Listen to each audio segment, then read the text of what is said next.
जय हिंद छात्रों, कैसे हैं आप सब। तो स्वागत है फिर से एक और नए सेशन में। तो चलिए हम लोग शुरू करते हैं पहले प्रश्न से। तो पहला प्रश्न आपका क्या है कि निम्न में से कौन सा रोग दूषित जल पीने से होता है। इन चारों ऑप्शनों में से क्या हैजा या फिर सूखा रोग या फिर एनीमिया या फिर स्कर्वी, आप लोग बताइए इन चारों में से कौन सा रोग आपका दूषित जल पीने से होता है, फटाफट बताइए। तो देखिए आप लोग को बताते चले कि आप सबको पता है कि स्कर्वी जो होता है, ये स्कर्वी किसकी कमी के कारण होता है, विटामिन सी की कमी के कारण स्कर्वी होता है। मतलब एनीमिया जानते हैं, ये एनीमिया किसको बोलते हैं, रक्त की कमी को बोलते हैं। इस किसकी कमी को, रक्त की कमी को। और रक्त की कमी में किसका कमी हो जाता है, लोहे का कमी होता है। ठीक है मेरे छात्रों। जो सूखा रोग जो होता है ये आपका विटामिन डी की कमी के कारण होता है। किसी कमी के कारण, विटामिन डी की कमी के कारण। तो देखिए इस सवाल का क्या सवाल पूछा था कि दूषित जल पीने से होता है। तो देखिए आपका सूखा रोग तो आपका विटामिन डी से हो गया, आपका एनीमिया रक्त की कमी से हो गया, और विटामिन सी से स्कर्वी हो गया। तो ऑप्शन नंबर ए हो जाएगा। इस सवाल का जवाब क्या हो जाएगा मेरे छात्रों, हैजा जो है,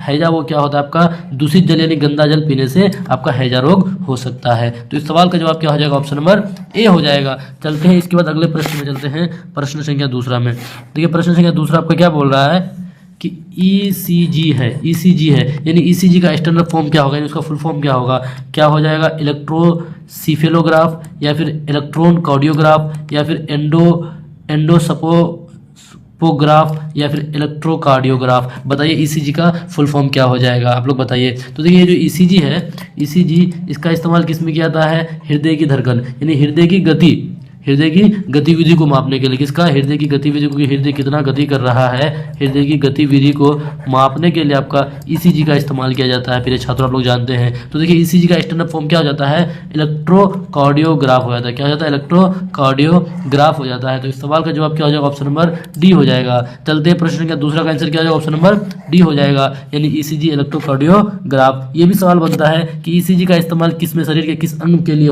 किया जाता है। तो ये आपका किसके लिए, हृदय के लिए किया जाता है। चलते हैं इसके अगले प्रश्न में। अगला प्रश्न देखिए आपका प्रश्न संख्या 3 क्या बोल रहा है कि मस्तिष्क के उस भाग की पहचान कीजिए जो शारीरिक मुद्रा, संतुलन और समावस्था को नियंत्रित करता है। यानी आपके शरीर को संतुलन जो बनाए रखने का काम करता है, तो मस्तिष्क का कौन सा भाग करता है, क्या आपका सेरेब्रम हो जाएगा या फिर ब्रेनस्टेम हो जाएगा या फिर डायनसेफेलॉन हो जाएगा या फिर सेरेबेलम हो जाएगा। तो देखिए आप सबको पता है कि हमारा मस्तिष्क जो है वो कितने 3 भागों में बटा हुआ है, और उस 3 भागों में सबसे बड़ा भाग क्या है, सेरेब्रम है। ये कितना 2/3 भाग आपका क्या है, सेरेब्रम है। उसके बाद आप जानते हैं कि एक क्या आपका सेरेबेलम है। ये सेरेबेलम ये क्या करता है, आपका मस्तिष्क का ना यानी शरीर का संतुलन बनाए रखने का काम कौन करता है, आपका सेरिबेलम ही करता है। शरीर का संतुलन बनाए रखने का काम कौन करता है प्रिय छात्रों, सेरिबेलम करता है। तो इस सवाल का जवाब क्या हो जाएगा, ऑप्शन नंबर डी हो जाएगा, क्योंकि पूछा था कि संतुलन को कौन नियंत्रित करता है शरीर का। तो क्या हो जाएगा, ऑप्शन नंबर डी हो जाएगा। चलते हैं 3 के बाद चलते हैं चौथा प्रश्न में फटाफट।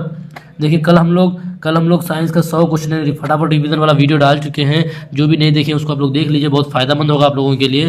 देखिए क्या है कि मनुष्यों में निम्नलिखित में से कौन सी अंतस्रावी ग्रंथि युग्मक यानी जोड़े के रूप में नहीं पाया जाता है। यानी इन चारों ऑप्शनों में से कौन सा एक ग्रंथि है जो जोड़े में नहीं पाया जाता है। तो देखिए पहला ऑप्शन है एड्रिनल ग्रंथि, दूसरा है पिट्यूटरी ग्लैंड, तीसरा है टेस्टिस ग्लैंड और चौथा है ओवरी। तो आप लोग बताइए इन चारों में से कौन जोड़े में नहीं पाया जाता है। तो आप सबको पता है कि जो पिट्यूटरी ग्लैंड है इसको क्या बोलते हैं, मास्टर ग्लैंड के नाम से इसको जाना जाता है, आप सबको पता है। और टेस्टिस जो है, टेस्टिस इससे कौन सा हार्मोन निकलता है, टेस्टोस्टेरोन हार्मोन,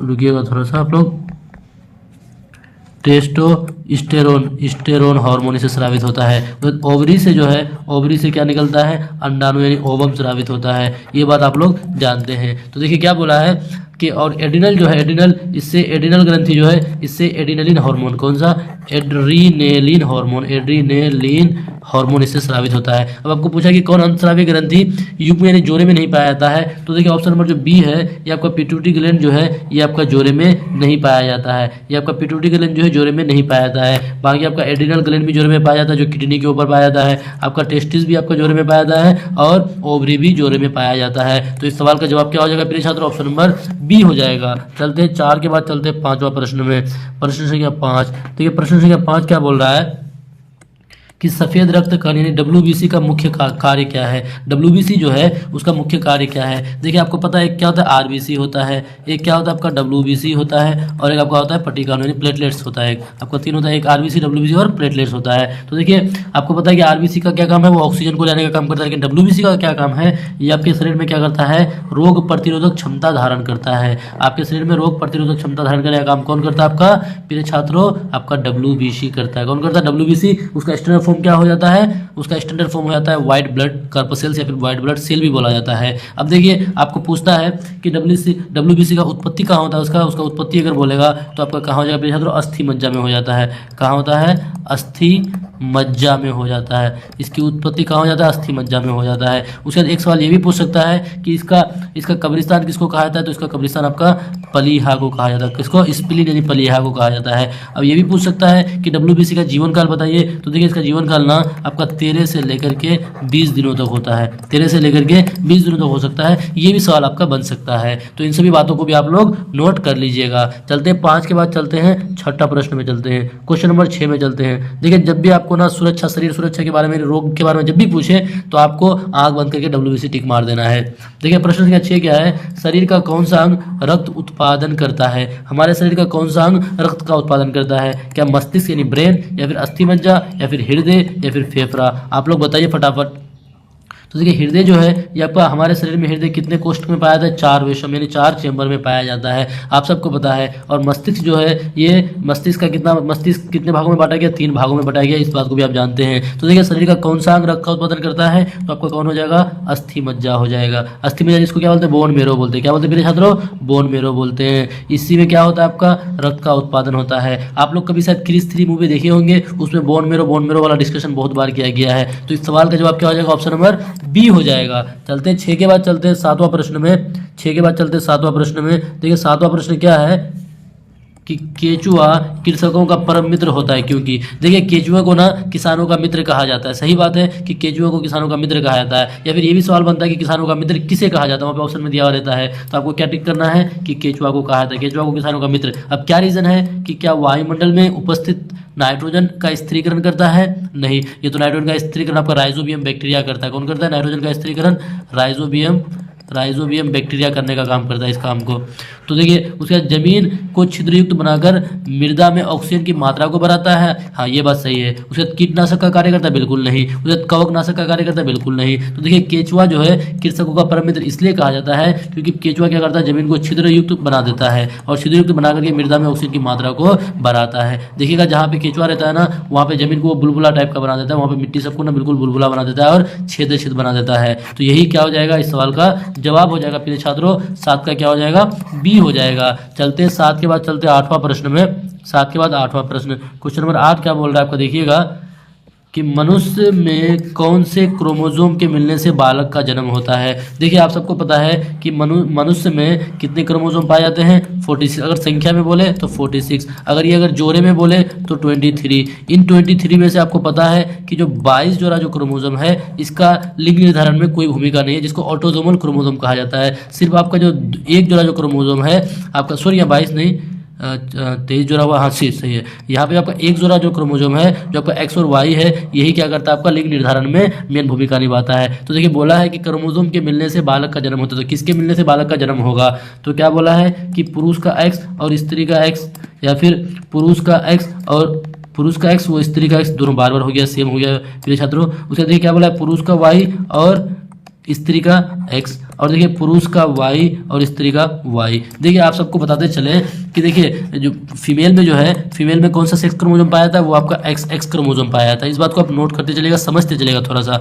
कि फीमेल में आपका एक्स क्रोमोसोम पाया जाता है और मेल में एक्स वाई क्रोमोसोम पाया जाता है। मेल में क्या पाया जाता है, एक्स वाई क्रोमोसोम पाया जाता है। अब देखिए कोई भी बच्चा लड़का तभी हो सकता है जब उसमें कौन सा क्रोमोसोम होगा, वाई क्रोमोसोम होगा। देखिए जनरली लड़की तो चाहे वो ये वाला क्रोमोसोम दे या फिर ये वाला क्रोमोसोम दे, तो वो तो हमेशा एक्स ही देगी, वो हमेशा एक्स ही देगी। अब डिपेंड करता है किस पर, उस आदमी पर डिपेंड करता है, यानी उस बच्चे के बाप पे डिपेंड करता है कि वो एक्स क्रोमोसोम दे रहा है कि वाई क्रोमोसोम दे रहा है। अगर वो यहाँ से वाई क्रोमोसोम दिया तो क्या हो जाएगा, एक्स और वाई मिलकर के बालक हो जाएगा। तो समझ गए आप लोग, इस सवाल का जवाब क्या हो जाएगा कि पुरुष वाई और स्त्री एक्स। अगर पुरुष वाई देगा और स्त्री एक्स देगा तो क्या हो जाएगा, वो बालक का जन्म होगा। किसका जन्म होगा, बालक का जन्म होगा प्रिय छात्रों। ठीक है, चलते हैं इसके बाद 8 के बाद चलते हैं प्रश्न संख्या 9 में चलते हैं। देखिए प्रश्न संख्या 9 क्या बोल रहा है कि जन्म के बाद मानव के किस ऊतक में कोई कोशिका विभाजन नहीं होता है।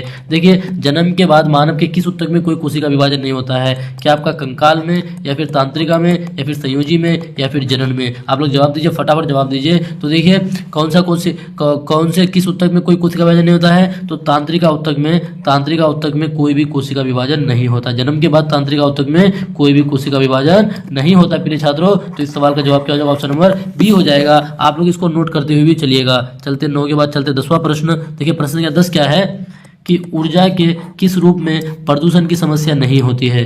क्या आपका कोयला हो जाएगा या फिर परमाणु हो जाएगा या पेट्रोल हो जाएगा या फिर सौर हो जाएगा। तो आप किस रूप का इस्तेमाल कीजिएगा तो क्या होगा, प्रदूषण नहीं होगा। तो देखिए आपको पता है कि अगर आप पेट्रोल इस्तेमाल कीजिएगा तब भी प्रदूषण होगा, आप परमाणु कीजिएगा इस्तेमाल तब भी प्रदूषण होगा, कोयले का इस्तेमाल कीजिएगा तब भी प्रदूषण होगा। एकमात्र आपका क्या है, सौर जो है, ऊर्जा का सौर रूप जो है, इसका अगर आप इस्तेमाल कीजिएगा तो इसमें कोई भी प्रदूषण नहीं होगा। एक होता है सौर हो जाता है, एक आपका पवन ऊर्जा का भी अगर आप इस्तेमाल कर रहे हैं तब भी कोई प्रदूषण नहीं होता है। इस तरह का सवाल आपका टीआरई 1 में पूछा गया था प्रिय छात्रों। किसमें, टीआरई 1 में पूछा गया था। चलते हैं 10 के बाद चलते हैं 11वां प्रश्न। अब यहाँ से आपका सवाल शुरू होगा, किसका, आपका केमिस्ट्री का सवाल शुरू होगा यहाँ से। देखिए क्या सवाल है कि भोपाल गैस त्रासदी जो हुआ था से संबंधित यौगिक का नाम था। देखिए आप सबको पता है कि 1984 में भोपाल के एक ना फैक्ट्री में क्या हुआ था, एक घटना हुआ था, बहुत भयानक घटना हुआ था। तो देखिए उस घटना के पीछे कौन सा यौगिक था, क्या आपका मिथाइल अल्कोहल था या फिर फॉस्फोजिन था या फिर मिथाइल आइसोसाइनेट था या फिर मिथाइल एमाइन था। तो देखिए ये जो सवाल है बहुत बार कम्पिटिटिव एग्जाम में पूछा गया सवाल है। देखिए आप सबको पता है कि जो मिथाइल आइसोसाइनाइड है, मिथाइल आइसोसाइनाइड, इसका रिएक्शन किसके साथ हो गया था प्रिय छात्रों, जल के साथ हो गया था। किसके साथ, जल के साथ इसका रिएक्शन हो गया था, जिस वजह से 1984 में क्या हो गया था, 1984 में भोपाल का एक फैक्ट्री में खतरनाक एक हादसा हुआ था, जिसको किस नाम से जाना जाता है, भोपाल गैस त्रासदी के नाम से जाना जाता है। और इस सवाल का जवाब क्या हो जाएगा, ऑप्शन नंबर सी हो जाएगा। 11 का क्या हो जाएगा, सी हो जाएगा। चलते हैं 11 के बाद चलते हैं 12वां प्रश्न में। देखिए 12वां प्रश्न आपका क्या है, क्वेश्चन नंबर 12 आपका बोल रहा है कि फॉर्मिक अम्ल किसके द्वारा उत्पादित किया जाता है। फॉर्मिक अम्ल जो है वो किसके द्वारा उत्पादित किया जाता है, क्या दीमक के द्वारा, तिलचट्टा के द्वारा, लाल चींटी के द्वारा या फिर मच्छर के द्वारा। तो देखिए आप सबको पता है कि फॉर्मिक अम्ल जो है वो चींटी के डंग में पाया जाता है। चींटी और बिच्छू और आपका क्या हो जाता है, वो मधुमक्खी के भी डंग में फॉर्मिक अम्ल पाया जाता है। इस बात को भी आप ध्यान रखिएगा। लाल चींटी लिख दे या फिर आपका क्या रहे, मधुमक्खी रहे, क्या रहे प्रिय छात्रों, मधुमक्खी,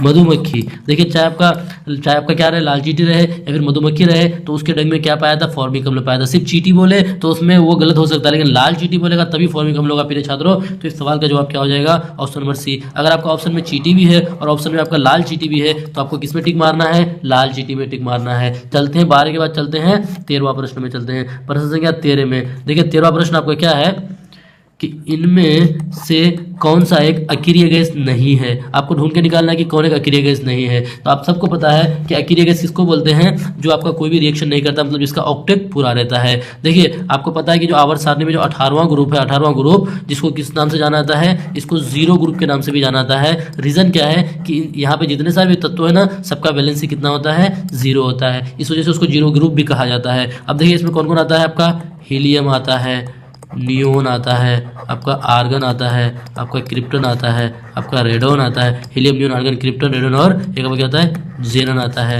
आपका helium, neon, argon, krypton, xenon, sorry xenon पहले आता है, रेडन बाद में आता है। इस तरह से आपका क्या हो जाएगा, ये 18वां ग्रुप यानी पूरा सभी सब क्या हो जाएगा, निष्क्रिय गैस हो जाएगा। अब आपको बोला कि कौन सा अक्रिय गैस नहीं है, तो देखिए आपका रेडोन तो है प्रिय छात्रों, आपका आर्गन भी है और आपका देखिए आपका क्या है, नियोन भी है। आपका कार्बन जो है, कार्बन ये आपका अक्रिय गैस नहीं है। कार्बन आपका अक्रिय अकेंद्रीय गैस नहीं है। अगर आपको ऐसे सवाल ये पूछ दे कि बताइए वायुमंडल में आर्गन की मात्रा कितनी है, तो आप कमेंट बॉक्स में बताइए प्रिय छात्रों कि वायुमंडल में आर्गन की मात्रा कितना प्रतिशत है। चलते हैं इसका, तो इस सवाल का जवाब क्या हो जाएगा, ऑप्शन नंबर सी हो जाएगा। और आप ये भी बताइए अगर यहाँ से ये पूछ देता कि कार्बन के अपर रूप कौन कौन से हैं, अगर कार्बन के अगर आपको अपर रूप पूछे तो उसको भी आप कमेंट बॉक्स में बताएं। देखिए आप कमेंट करते हैं ना, तो उससे क्या होता है कि आप जिस चीज़ को कमेंट कीजिएगा वो आपको याद रह जाएगा, आपके दिमाग में फिट हो जाएगा, आपके दिमाग में वो हमेशा के लिए सेट हो जाता है। चलते हैं 13 के बाद चलते हैं 14वां प्रश्न में।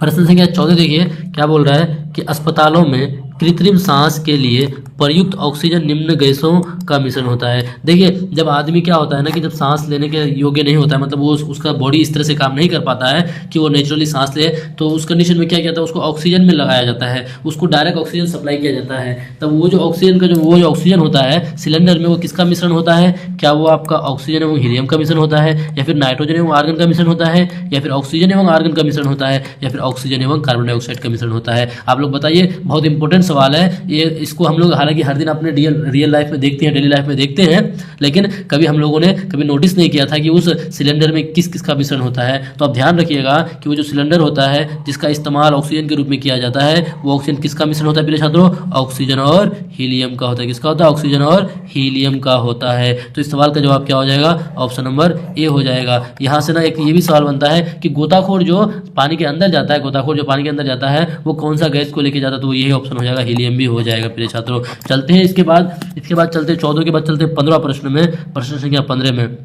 देखिए ये आपका सवाल ना, ये सवाल आपका बार बार कॉम्पिटिटिव एग्जाम में पूछा जाता है और इसको बच्चा इग्नोर करता है। एक बार ये आपका AMU में भी पूछा गया था, ठोस कार्बन डाइऑक्साइड का अधिक सामान्य नाम क्या है। ये आपका ठोस कार्बन डाइऑक्साइड जो है ये आपका AMU में भी पूछा गया सवाल है, अलीगढ़ मुस्लिम यूनिवर्सिटी। यानी हर एक कॉम्पिटिटिव एग्जाम में इस तरह का सवाल आपका बनता है। तो देखिए ठोस कार्बन डाइऑक्साइड को ना क्या बोला जाता है, शुष्क बर्फ के नाम से जाना जाता है। किसके नाम से, शुष्क बर्फ को, जो ड्राई आइस होता है, जो आपका ड्राई आइस होता है, इसको क्या बोला जाता है प्रिय छात्रों, इसको बोला जाता है ठोस कार्बन डाइऑक्साइड। क्या बोला जाता है, ठोस कार्बन डाइऑक्साइड। इस बात को आप लोग नोट कर लीजिएगा। चलते 15 के बाद चलते हैं 16वां प्रश्न में। देखिए 16वां प्रश्न आपका क्या है कि उच्च कोटि का कोयला है। देखिए आप सबको तो पता है, आप लोग जवाब दीजिए। आप सबको पता है कि कोयले कितने 4 प्रकार के होते हैं। कोयले कितने प्रकार के होते हैं, 4 प्रकार के। सबसे पहले क्या, एंथ्रासाइट, फिर आपका एंथ्रासाइट, फिर एक होता है लिग्नाइट, फिर बिटुमिनस, फिर पीट। ये सभी आपका क्या होता है, एंथ्रासाइट, फिर बिटुमिनस, फिर लिग्नाइट और पीट। ये आपका 4 प्रकार का क्या होता है, कोयला होता है। इनमें से अगर बोले कि सबसे खराब कोयला कौन सा हो जाएगा, तो ये हो जाएगा सबसे खराब हो जाएगा आपका पीट, जो है सबसे खराब कोयला हो जाता है। उसके बाद अगर सबसे अच्छा बोले तो आपका क्या हो जाएगा प्रिय छात्रों, एंथ्रासाइट हो जाएगा। क्या हो जाएगा, एंथ्रासाइट जो है वो सबसे उत्तम कोयला इसको माना जाता है, सबसे उच्च कोटि का कोयला माना जाता है। अगर आपको बोले कि मुलायम कौन होता है, मुलायम कोयला की अगर बात करें, आपको ये भी पूछ सकते हैं कि कौन सा कोयला मुलायम होता है, तो आपका कौन हो जाएगा, आपका बिटुमिनस हो जाएगा। क्या हो जाएगा, बिटुमिनस हो जाएगा। तो इस सवाल का जवाब क्या हो जाएगा प्रिय छात्रों, इस सवाल का जवाब ऑप्शन नंबर सी। आपसे ये भी पूछ सकता है कि भारत में सर्वाधिक किस राज्य में कोयले का उत्पादन होता है, तो किस में होता है, आप लोग कमेंट में बताइए किस में होता है। भारत में सर्वाधिक किस में होता है, झारखंड में होता है, झारखंड में होता है। और ये भी सवाल बन सकता है कि झारखंड में एक जगह है, क्या झरिया है, झरिया, ये झरिया किस लिए फेमस है, तो झरिया आपका किसके लिए फेमस है, कोयले के लिए फेमस है। चलते हैं 16 के बाद चलते हैं 17वां प्रश्न में। प्रश्न संख्या 17 में देखिए 17 क्या बोला है आपका कि ट्राइटियम किसका समस्थानिक है। ट्राइटियम किसका समस्थानिक है। पहले तो आप जाने कि समस्थानिक किसको बोलते हैं, यानी उसका परमाणु संख्या क्या होगा, परमाणु संख्या सेम होगा लेकिन परमाणु भार अलग अलग होगा। परमाणु संख्या सेम होगा मेरे छात्रों और भार क्या होगा, अलग अलग होगा, तो उसको क्या बोलते हैं, समस्थानिक बोलते हैं। अब देखिए क्या बोला, ट्राइटियम किसका समस्थानिक है, तो आप सबको पता है कि ट्राइटियम किसका, हाइड्रोजन का समस्थानिक है। किसका मेरे छात्रों, हाइड्रोजन का समस्थानिक है। और आप ये भी जानते हैं कि हाइड्रोजन का कितना समस्थानिक है, कुल 3 समस्थानिक है। कुल कितना समस्थानिक है, 3 समस्थानिक है। पहले को क्या बोलते हैं, प्रोटियम बोलते हैं। आप लोगों को लिखा दे रहे हैं, चलिए हिंदी में ही लिखते हैं, प्रोटियम। पहला क्या है मेरे छात्रों, प्रोटियम। उसके बाद क्या आपका ड्यूटेरियम, ड्यूटेरियम, ड्यूटेरियम, ड्यूटेरियम। और आपका तीसरा क्या है आपका, ट्रीटियम। तीसरा है ट्रीटियम, ये आपका हाइड्रोजन का 3 समस्थानिक है। और आप एक बात ये भी ध्यान रखिएगा कि पूछता है कि किसमें न्यूट्रॉन नहीं पाया जाता है, किसमें न्यूट्रॉन नहीं पाया जाता है, तो प्रोटियम जो है इसमें न्यूट्रॉन जो है इसमें न्यूट्रॉन जो नाभिक में पाया जाता है, ये न्यूट्रॉन इसमें प्रोटियम में नहीं पाया जाता है। इस बात को भी आप नोट कर लीजिएगा। तो चलिए इस सवाल का जवाब क्या हो जाएगा मेरे छात्रों, तो ट्राइटियम यानी वही ट्राइटियम या फिर वही ट्रीटियम जिसको बोलते हैं, ये आपका किसका है, आपका हाइड्रोजन का समस्थानिक है। चलते हैं इसके बाद चलते हैं अगले प्रश्न में, 17 के बाद चलते हैं 18वां प्रश्न। देखिए 18वां प्रश्न क्या है, बहुत आसान है कि जे थॉमसन को डैश यहाँ पे खाली जगह है की खोज के लिए भौतिक में नोबेल पुरस्कार प्राप्त हुआ था। देखिए जे थॉमसन को जो नोबेल पुरस्कार प्राप्त हुआ था वो किस कारण से हुआ था, क्या प्रोटॉन की खोज के लिए या फिर पॉजिट्रॉन की खोज के लिए या न्यूट्रॉन की खोज के लिए या फिर इलेक्ट्रॉन की खोज के लिए। तो देखिए आपको अगर याद रखना है कि इलेक्ट्रॉन का खोज कौन किया, प्रोटॉन का खोज कौन किया और न्यूट्रॉन का खोज कौन किया, तो आप एक ट्रिक याद रखिएगा, बहुत आसान सा ट्रिक है। क्या ट्रिक है कि ईट पर नाच।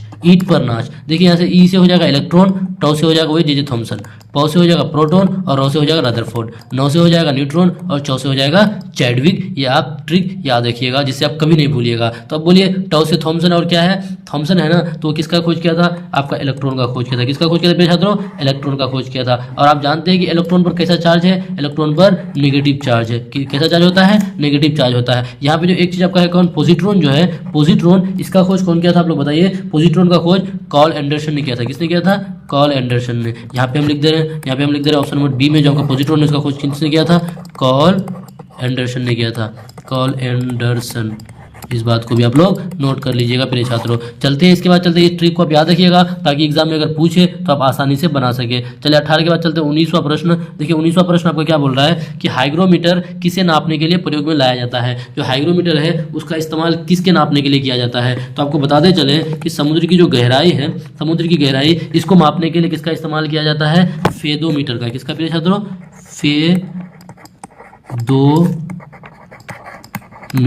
फेदोमीटर का इस्तेमाल किसमें, समुद्र की गहराई मापने के लिए। और आपको पता है कि दूध की शुद्धता मापने के लिए लैक्टोमीटर किसका इस्तेमाल किया जाता है, लैक्टोमीटर।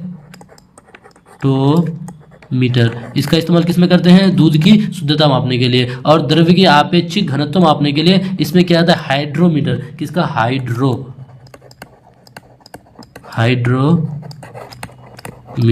हाइड्रोमीटर इसमें इस्तेमाल किया जाता है। आपको एक ऑप्शन क्या बचा, जो सी बचा, ऑप्शन नंबर सी, कि वायुमंडल में व्याप्त आर्द्रता यानी वायुमंडल की आर्द्रता मापने के लिए किसका इस्तेमाल करते हैं, हाइग्रोमीटर का। आप इन सभी बातों को भी नोट कर लीजिएगा। तो 19 का आंसर क्या हो जाएगा, तो ऑप्शन नंबर सी हो जाएगा। चलते 19 के बाद चलते प्रश्न संख्या 20 में। देखिए प्रश्न संख्या 20 क्या बोल रहा है कि सूर्य पर ऊर्जा का निर्माण होता है। सूर्य पर ऊर्जा का निर्माण किस कारण से होता है, क्या नाभिक के विखंडन द्वारा या फिर नाभिक के संलयन द्वारा या फिर ऑक्सीकरण अभिक्रियाओं द्वारा या फिर अपकरण अभिक्रियाओं द्वारा। तो आप सबको पता है कि सूर्य पर ऊर्जा का निर्माण किसके कारण होता है, वो नाभिकीय आपका संलयन द्वारा होता है। किसके द्वारा, नाभिकीय संलयन द्वारा होता है प्रिय छात्रों। तो इस सवाल का जवाब क्या हो जाएगा, ऑप्शन नंबर बी हो जाएगा। चलते हैं 20 के बाद चलते हैं 21वां प्रश्न में, क्वेश्चन नंबर 21। देखिए क्वेश्चन नंबर 21 क्या बोला है कि निम्नलिखित में से किसमें ऋणात्मक आवेश होती है, किसमें ऋणात्मक आवेश होती है। क्या आपका एक्स किरण में या फिर ए या फिर अल्फा हो जाएगा, अल्फा किरण में या फिर बीटा किरण में या फिर गामा किरण में। तो बताइए किसमें ऋणात्मक आवेश होती है। आप लोग को बताते चले,